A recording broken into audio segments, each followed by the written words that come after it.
Ibinahagi ng kapamilya stars na sina Jericho Rosales at Janine Gutierrez ang kanilang kwento ng pag-iibigan.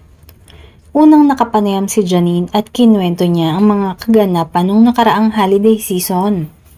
Obvious naman at kitang-kita ng publiko ang kaganapan ng Pasko at Bagong Taon na magkakasama sila pati si Echo.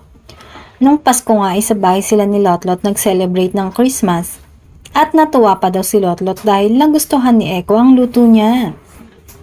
Sa hiwalay na panayam kay Jericho ay binahagi niyang sobrang saya niya nang makilala at makabanding ang buong pamilya ni Janine. I was with Janine's family.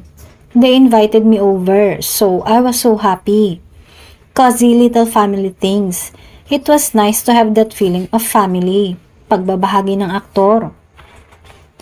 Inilarawan din ng aktor ang pamilya ni Janine bilang sweet, very loving, kind, tender and close. At sinabi din ni Echo na mahal niya ang mga kapatid at magulang ni Janine. Masayang ikinuwento din ng aktor na ang mga nangyayari sa kanila ni Janine ay hindi inaasahan. At walang sapilitan na nangyari simula sa dating at pagbabanding. Sabi nga ni Jericho, love takes on many different forms and I wasn't really expecting naman that Janine and I would meet and started dating and then we come to a good place.